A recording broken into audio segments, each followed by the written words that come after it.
नमस्ते। Government college Deoli के YouTube channel में आपका स्वागत है। आज हम बीए फर्स्ट ईयर की क्लास चालू करते हैं आज से। तो बीए फर्स्ट ईयर का जो फर्स्ट पेपर है उसका नाम है राजनीतिक सिद्धांत। और राजनीतिक सिद्धांत जो है अपने आप में बहुत टिपिकल पेपर है और इसमें जो पहला टॉपिक है इसका वो भी राजनीतिक सिद्धांत नाम से ही है। अब जो हमारा एमडीएस का सिलेबस है उस सिलेबस के अनुसार बच्चे पहले यही टॉपिक पढ़ते हैं, जबकि राजस्थान यूनिवर्सिटी में हम लोग राजनीतिक विज्ञान का अर्थ और क्षेत्र पढ़ते हैं। ठीक है।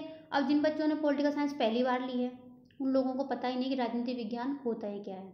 तो अचानक ही बिना राजनीतिक विज्ञान का अर्थ जाने वो राजनीतिक सिद्धांत का अर्थ को कैसे समझ पाएंगे। इसलिए मैं यहाँ पहले राजनीतिक विज्ञान क्या है इसे बताने का प्रयास करती हूँ। उसके बाद में जैसे ही इसका अर्थ समझ में आने लगेगा फिर हम राजनीतिक सिद्धांत के अर्थ को आसानी से समझ सकेंगे। ठीक है।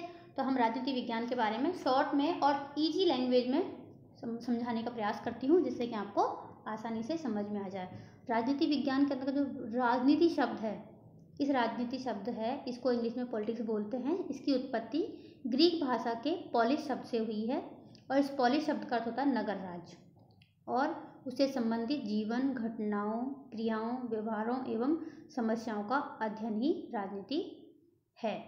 ठीक है। यानी राजनीति क्या है, केवल नगर राज्य के बारे में, नगर राज्यों के बारे में जो पब्लिक रहती थी, जो जनता थी, वहाँ की जो उनका जीवन कैसा था, क्या क्रियाएं करती थी, क्या घटनाएं घटती थी, क्या उनकी समस्याएं थी, इन सब का अध्ययन वहाँ पर राजनीति में किया जाता था नगर राज्यों में। ठीक है। अब एक विषय के रूप में राजनीति विज्ञान है जो एक बहुत प्राचीन विषय है और जो यूनानी है ये उनकी देन है। प्लेटो, अरस्तु प्रमुख और प्राथमिक विचारक इसके माने जाते हैं और इसके जनक हैं वो यूनानी ही है। जो प्लेटो अरस्तु है दोनों विचारक हैं, इनके सिद्धांत रचनाओं ने अन्य सिद्धांत वेत्ताओं को प्रेरित किया। अतः प्लेटो अरस्तु से लेकर अब तक विभिन्न चिंतकों, राजनीतिक शास्त्रियों और विश्लेषकों के योगदान से राजनीति विज्ञान के रूप व उसकी परंपराएं समय समय पर बदलती रही हैं। अब तक इसके दो रूप सामने आए हैं। यानी कि हम राजनीति विज्ञान को अगर समझने की कोशिश करते हैं तो अचानक हम राजनीति विज्ञान ये है, राजनीति विज्ञान ये है, ऐसे नहीं समझ सकते। इसको दो रूपों में डिवाइड करके इसको समझ सकते हैं। वैसे हम राजनीतिक सिद्धांत को भी सेम इस तरह समझेंगे। जिन बच्चों के राजनीति विज्ञान समझ में आ जाएगा वो राजनीतिक सिद्धांत को ईजिली कर सकेंगे, क्योंकि वो उसमें भी सेम इन्हीं दो रूपों में ऐसी विशेषताओं के साथ उसका वर्णन किया गया है। तो इसके दो रूप हैं। पहला है परंपरागत राजनीति विज्ञान जो एक मानकात्मक, आदर्शात्मक या कल्पनात्मक राजनीति विज्ञान है। दूसरा है आधुनिक राजनीति विज्ञान जो व्यवहारिक और अनुभवात्मक राजनीति विज्ञान होता है। ठीक है। अब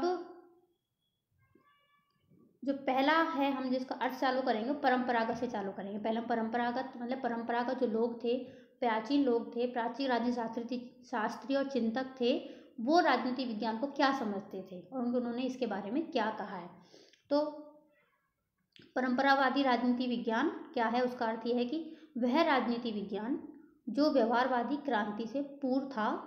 इस समय के सिद्धांत अपने प्रतिपादक के व्यक्तिगत एवं दृष्टिकोण से प्रभावित रहे हैं। ठीक है। मतलब जो पुराना राजनीति विज्ञान कब का था, जब से नया चालू हुआ उससे पहले का जो राजनीति विज्ञान था पूरा ही परंपरागत राजनीति विज्ञान था। और उसमें लोगों ने जो कहा है राजनीति विज्ञान के बारे में, जो लिखा है केवल उनके व्यक्तित्व के बारे में, खुद के व्यक्तिगत जो सोच है उनकी उसके हिसाब से लिखा, उनका जो दृष्टिकोण था उसके हिसाब से उन्होंने लिखा, उसकी किसी उन्होंने जांच परीक्षण नहीं किया।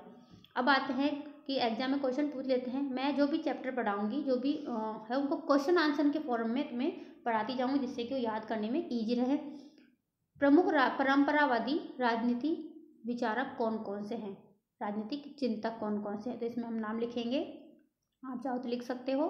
प्लेटो, अरस्तु, Rousseau, Kant, Hegel, Garner, Bluntschli, Gareis, Acton, Goodnow, Jacks, Leacock, Seeley, Paul Janet, Gilchrist आदि।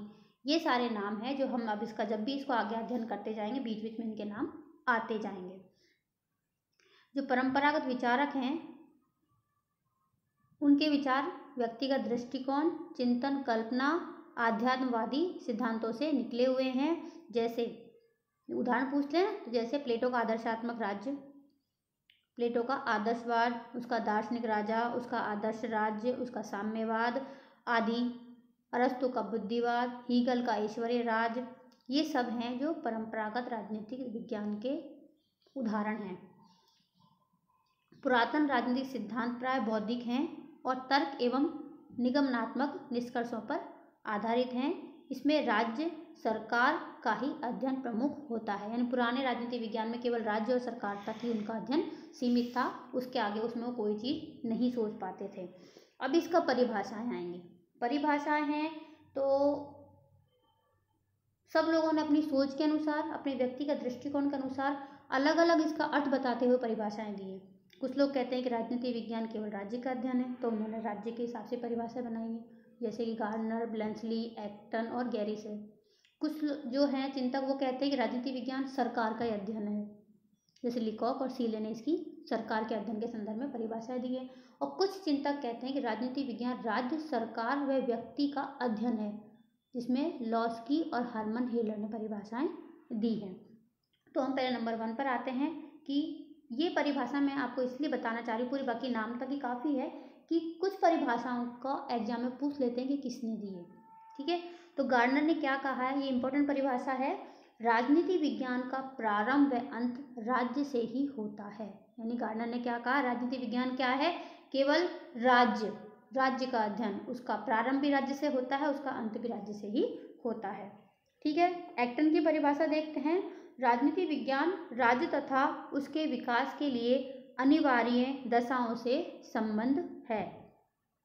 गैरिस कहता है, राजनीति विज्ञान राज्य के उद्भव, विकास, उद्देश्य तथा समस्त राजकीय समस्याओं का उल्लेख करता है। ठीक है, दूसरे जो फील्ड है, इसका क्षेत्र है, वो है मतलब परिभाषाओं का सरकार का अध्ययन। कुछ विद्वानों का, जो विद्वान हैं उनका मानना है कि राज्य तो केवल अमूर्त इकाई है, उसका जो बोध है वस्तुतः सरकार के माध्यम से होता है। यानी राज्य तो एक अमूर्त इकाई है, यानी राज्य एक कारखाना टाइप में है और सरकार उसको चलाती है, तो सरकार का अध्ययन ही राजनीति विज्ञान है। जैसे लिकॉक कहता है, राजनीति विज्ञान सरकार से संबंधित शास्त्र है।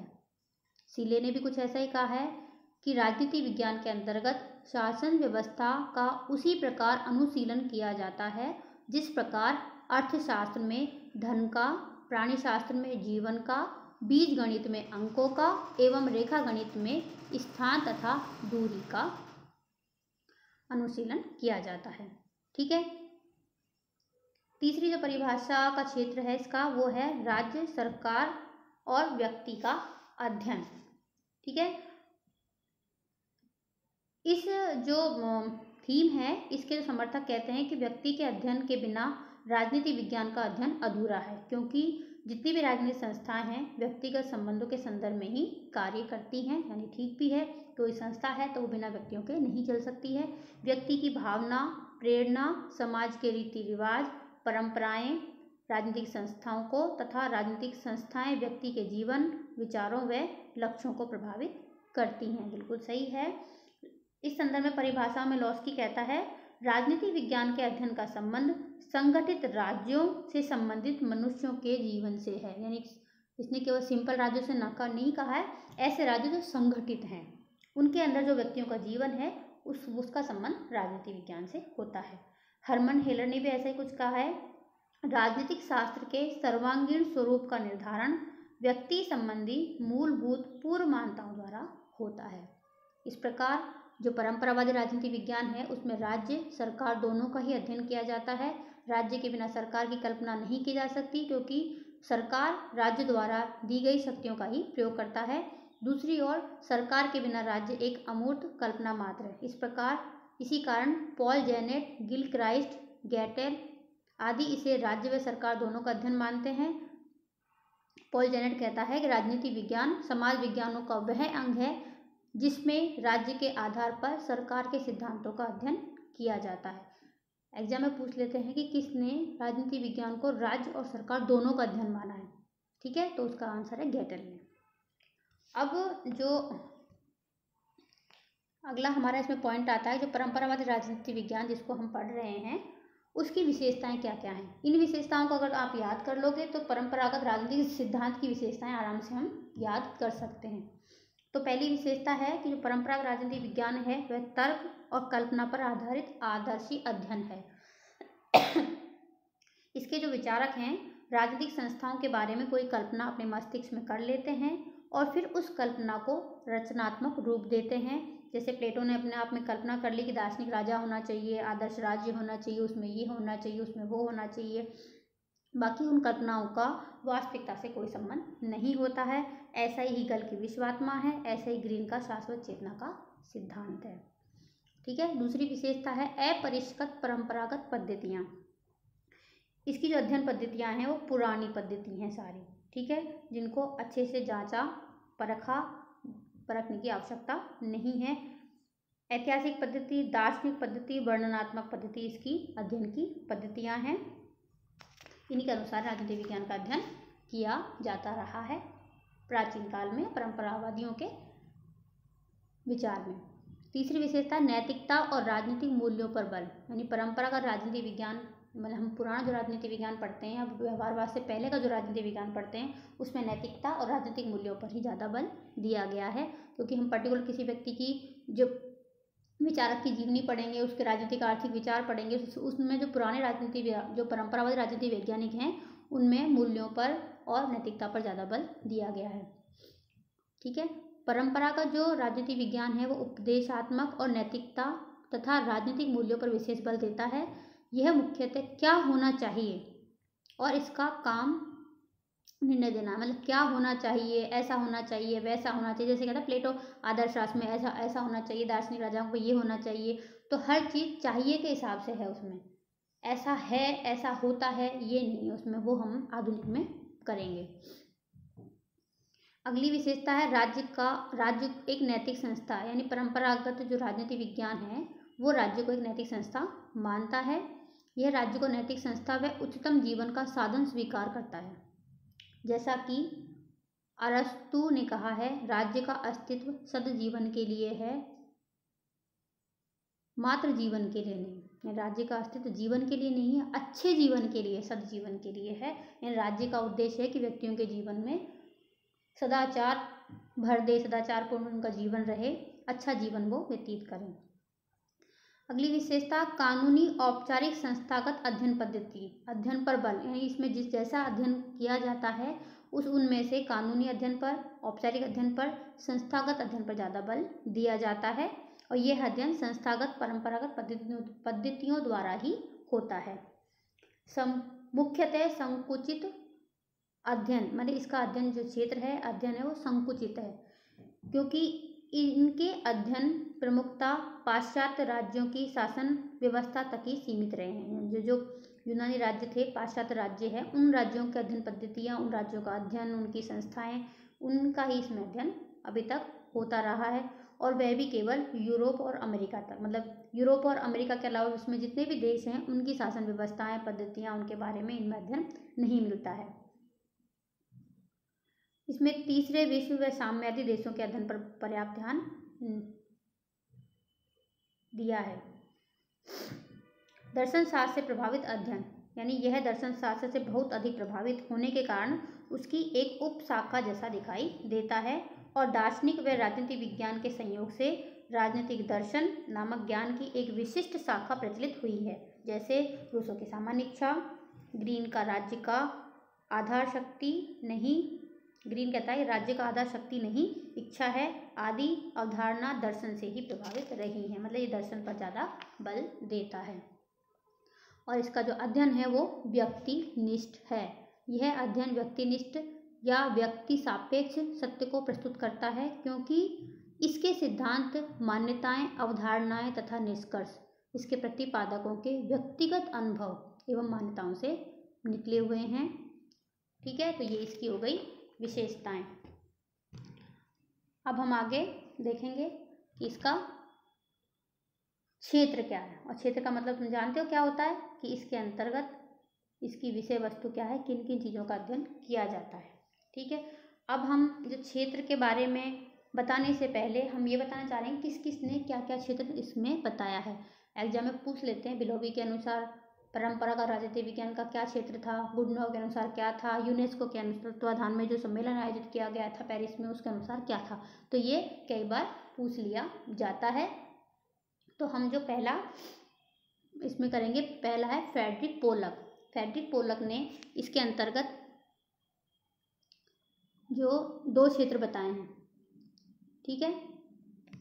पहला है सैद्धांतिक राजनीति और दूसरा है व्यवहारिक राजनीति। इनका इसमें अध्ययन किया जाता है। क्षेत्र का मतलब समझ में आ गया ना, इसकी अध्ययन की विषय वस्तु, ठीक है, जिसका इसमें अध्ययन किया जाता है।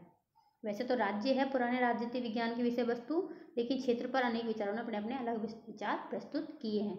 जो सैद्धांतिक राजनीति है उसमें राज्य की आधारभूत समस्याओं का अध्ययन किया जाता है, और व्यवहारिक राजनीति के तहत राज्य के क्रियात्मक स्वरूप तथा निरंतर परिवर्तनशील सरकारों के वास्तविक क्रियाकलापों की विवेचना की जाती है। यानी व्यवहारिक और सैद्धांतिक राजनीति का अध्ययन इसके अंतर्गत किया जाता है फ्रेडरिक पोलक के अनुसार। बिलोवी क्या कहता है कि इसमें राज्य शासन और विधि का अध्ययन किया जाता है। ऐसा ही सिजविक कहता है इसमें राज्य के संगठन और राज्य के कार्यों का अध्ययन किया जाता है। गुडनॉव कहता है राज्य की इच्छा का निर्माण का अध्ययन किया जाता है, राज्य की इच्छा की अभिव्यक्ति का, राज्य की इच्छा की क्रियान्विति का। यानी पहले राज्य की इच्छा का निर्माण होता है, फिर उसकी अभिव्यक्ति होती है, फिर उसका क्रियान्वयन होता है। इनका इसमें अध्ययन किया जाता है, ठीक है। और यूनेस्को का सम्मेलन हुआ था, यूनेस्को के तत्वावधान में आयोजित राजनीतिक शास्त्रियों के सम्मेलन जो पेरिस में हुआ था, उसमें निर्णय लिया गया था किसके विषय में कि परंपरागत राजनीति विज्ञान के अंतर्गत उसकी किन किन चीज़ों का अध्ययन किया जाए उसके विषय में। उसके अनुसार इसमें राजनीतिक संस्थाओं का अध्ययन किया जाता है। संस्थाओं में संविधान, राष्ट्रीय, क्षेत्रीय, स्थानीय स्तर की सरकारें, लोक प्रशासन, तुलनात्मक राजनीतिक संस्थाएं तथा सरकार के सामाजिक तथा आर्थिक कार्य। राजनीतिक सिद्धांतों का अध्ययन किया जाता है। सिद्धांतों में राजनीतिक विचारों का इतिहास और राजनीतिक सिद्धांत का इसमें अध्ययन किया जाता है। दल, दबाव समूह और जनमत। दल प्रणाली, दबाव समूह, हित समूह, जनमत तथा शासन में जनता की भागीदारी का इसके अंतर्गत अध्ययन किया जाता है। अंतर्राष्ट्रीय संबंधों का अध्ययन, इसमें अंतर्राष्ट्रीय राजनीति, अंतर्राष्ट्रीय विधि, अंतर्राष्ट्रीय संगठन और प्रशासन। मतलब ये है कि हम राजनीति विज्ञान में, पॉलिटिकल साइंस में कौन कौन से पेपर पढ़ते हैं वो सारे ये आगे। हम संविधान पढ़ते हैं, हम संस्थाओं को पढ़ते हैं, राज्य सिद्धांत पढ़ते हैं, हम अंतर्राष्ट्रीय संबंध पढ़ते हैं, इंटरनेशनल लॉ पढ़ते हैं। तो ये इसका मतलब ये है कि हम जो जो टॉपिक हम पढ़ते हैं, जो जो पेपर हम पढ़ते हैं वो राजनीति विज्ञान के अंतर्गत आता है। उनमें से हमें ये छांटना होगा कि पुराने जो परंपरागत राजनीति विज्ञान है उसके अंतर्गत क्या आएगा। इस प्रकार सारूप में परंपरागत राजनीति विज्ञान राज्य सरकार के अंग उपायों का अध्ययन करता है। इनके अलावा भी अन्य कोई रुचि नहीं है, इसकी कोई किसी चीज़ में रुचि नहीं है।